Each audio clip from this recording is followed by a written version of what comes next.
tardes. Hoy vamos a comentar el ámbito territorial y características de cada sistema de repoblación, así como sus causas y consecuencias. En primer lugar, vamos a ver el esquema de lo que vamos a hablar en este stand. Primero vamos a hablar del concepto de reconquista y repoblación y luego vamos a ver las diferentes formas de repoblación como sus ámbitos geográficos y cronología. Lo vamos a dividir en tres grandes fases. La primera entre los siglos VIII al X, con un ámbito territorial entre el Valle del Duero, la forma de la actual Galicia y Piedemonte Pirenaico, con un sistema predominante de repoblación individual a base de la presura o el aprisio que formarán alodios, minifundios y la presencia de hombres libres. A partir del siglo X, una repoblación colectiva a base de monasterios de los obispos y nobles en la que se va perdiendo libertad por esos hombres libres. La segunda fase sería la plena Edad Media entre los siglos XI y XIII, con tres etapas. Del siglo XI a la primera mitad del siglo XII, en el ámbito sur del Valle del Duero hasta el Valle del Tajo y en el Valle Medio del Ebro.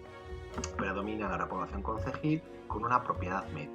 Ya desde mediados del siglo XII a inicio del siglo XIII, el ámbito nos situaríamos entre el Alto Guadiana y los cursos altos del Júcar y el Turia, con una repoblación concejil, un control de la oligarquía local, creando los primeros latifundios y una repoblación también de órdenes militares que participan en la Reconquista, obteniendo grandes extensiones y latifundios.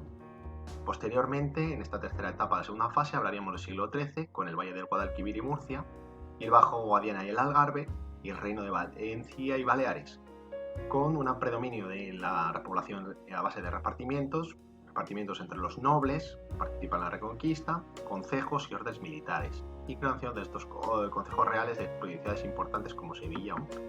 La tercera fase, hablamos de la Baja Edad Media, de siglos XIV y XV, con la creación de repartimientos entre las órdenes militares, las grandes familias nobiliares que consiguen donadíos y los concejos. Unos donadíos de estas grandes órdenes militares que crean grandes extensiones de tierra, latifundios, que posteriormente pasarán al mayorazgo de estas familias nobiliarias. Observemos bien este mapa de sistemas de repoblación porque podemos ver el ámbito geográfico y el predominio de cada sistema de repoblación, desde presura de aprisio, concejil, tenemos aquí órdenes militares y repartimientos, ¿de acuerdo? Este mapa va a ser importante y lo volveremos a ver al final de este.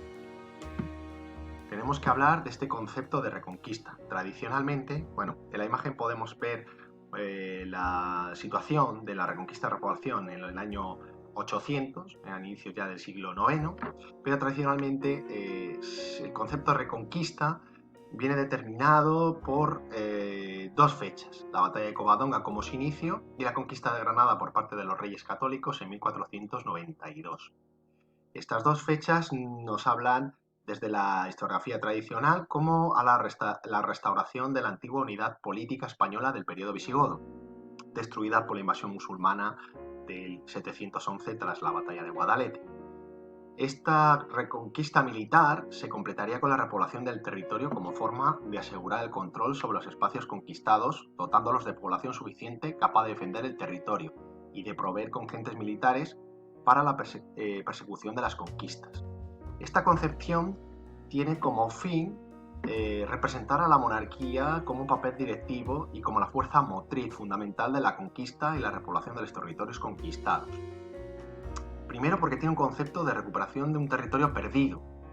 Este territorio, algunos historiadores nos indican ya que nunca perteneció a los protagonistas de la expansión que se inicia en el siglo VIII.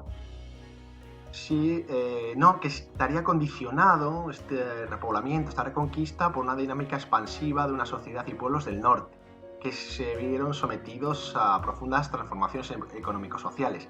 Y luego también esta mitología de la reconquista, esta conquista militar, es prácticamente inexistente hasta finales del siglo X, ya que la expansión se realiza sobre territorios carentes de organización interna y sin adscripción a una formación social y política alguna.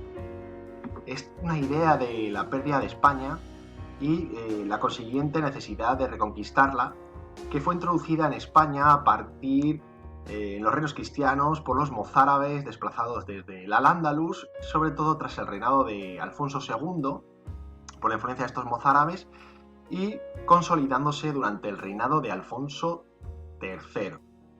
En cuanto a la repoblación en un sentido filológico, se puede entender como la instalación de contingentes demográficos en zonas de total o parcialmente despobladas, donde se organiza e implanta una nueva organización política y administrativa en los territorios ya dotados de población también. Este aumento de población se vio neutralizado por las constantes migraciones hacia el sur, hacia nuevas tierras conquistadas, ¿de acuerdo? Entonces hablaríamos de la reconquista y hablaríamos de la repoblación, esa instalación de contingentes hacia los nuevos territorios que supuestamente fueron reconquistados y brincándola por parte de la monarquía asturleonesa a la monarquía visigoda. Tenemos, por lo tanto, la primera fase que hemos hablado, del siglo VIII al siglo X. Durante esta etapa no hubo, sobre todo al principio, una reconquista como tal, sino que predominaron los musulmanes sobre los cristianos. Los cristianos se limitaron a defenderse. Como vemos aquí, la poca extensión de la población cristiana, sobre todo al norte del Valle del Duero. En este ya Valle del Duero, zona actualmente de Galicia y Piedemonte Pirenaico, la repoblación al principio, sobre el siglo IX, es una población ganadera y que podía huir de las racias, de las posibles partidas de los musulmanes. Para favorecer, tras el incremento demográfico de estos pequeños núcleos cristianos, para favorecer el que fueran repoblando todos estos territorios que se encontraban bastante despoblados, decretaron que estos campesinos serían propietarios de las tierras que pudieran ocupar y explotar. Esto se llamó en el Reino de León presura, y se denominó aprisio en el reino en la zona de Piedemonte Pirenaica, en las comarcas catalanas. Dio lugar a pequeñas parcelas denominadas alodios. Era una repoblación individual que a partir del siglo X se convirtió en colectiva, como hemos hablado, llevada a cabo por monasterios, obispos o nobles, que también accedían a la propiedad de tierra por presura y la podían explotar directamente o por cesión a campesinos libres llamados colonos, quien tenían que pagar una renta o foro.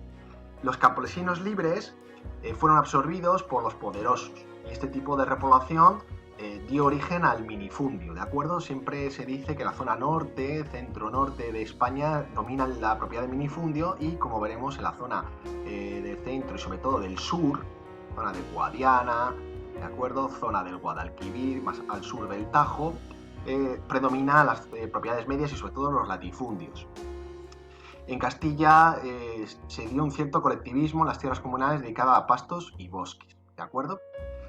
Vamos a pasar a la segunda de las fases, que se divide en 3 etapas y sobre todo es el paso a la ofensiva importante tras la caída del califato en 1031 y la formación de las taifas. Hemos visto la primera etapa del siglo XI a la primera mitad del siglo XII, de la mitad del siglo XII al siglo XIII y del siglo XIII. Sí, la primera de estas etapas vemos la consolidación del Valle del Duero, ¿de acuerdo? Y la ocupación del Valle del Tajo, a la vez que la ocupación del Valle Medio del Ebro por parte de la Corona de Aragón.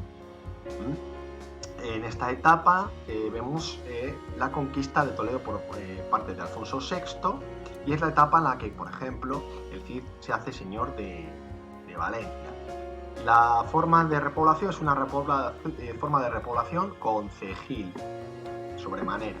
Los monarcas conceden amplios fueros o cartas puebla, que son contratos colectivos que establecían las condiciones para el cultivo de las nuevas tierras, ¿de acuerdo?, a los repobladores que se concentran en grandes términos municipales que se habían quedado semidesiertos y controlan amplios territorios rurales alrededor de estos núcleos urbanos. Las tierras conquistadas en los valles eran tan amplias que se hizo necesario buscar repobladores de todas partes y de ahí vinieron pues navarros, aragoneses, catalanes, mozárabes, hombres libres, nobles. En el Valle del Tajo la mayor parte era población indígena, musulmanes, judíos y mozárabes. Mientras que en el Valle del Ebro, pues los musulmanes emigraron y la población mudéjar permaneció en los barrios extramuros. Tras la conquista de Toledo, los almorávides entran a la península y, llamados por los taifas, y frenan el avance cristiano. Y la caída de los almorávides provoca los segundos taifas, ¿de acuerdo? Por lo tanto, tenemos la repoblación concejil. En la segunda etapa, que va desde mitad del siglo XII al siglo XIII, tenemos la ocupación del Alto Guadiana y los cursos del Alto Turia y del Júcar. Y nos encontramos con el enfrentamiento con los almohades, ¿de acuerdo? Que fueron vencidos en el 1212 por Alfonso VIII de Castilla, Pedro II de Aragón, Sancho VII de Navarra y Alfonso II de Portugal.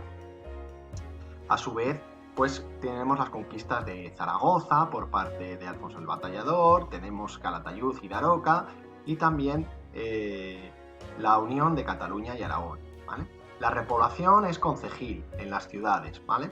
Controladas por la oligarquía local que hacen el repartimiento de las tierras según la condición social de cada vecino y surgen los primeros latifundios en toda esta zona que tenemos aquí. Y también de las órdenes militares que se instalan en las tierras más despobladas, encargándose de proteger las tierras y de repoblarlas, toda esta zona que vemos aquí, ¿de acuerdo? En ese enfrentamiento con los almohades. Podemos hablar de estas órdenes militares como hermandades de caballeros monjes, y las principales son las de Calatrava, que se crea en 1158 en Castilla, o las de Alcántara y Santiago en 1170 León, y sobre todo también en la Corona de Aragón la de Montesa. Se les conceden extensos territorios unitarios y amplios privilegios señoriales, y el resultante de la propiedad de estos territorios es medio, pero sobre todo el latifundio. En el siglo XIII, ya en la tercera etapa de esa segunda fase, se hace una rápida conquista del valle del Guadalquivir y la zona de Murcia, ¿vale? Y también el Algarve, parte de Portugal, y Valencia, Reino de Valencia, y de Baleares por parte del Reino de Aragón. La derrota que hemos visto anteriormente, ya de los almohades en el 1211, hace que haya una amplia expansión, ¿de acuerdo?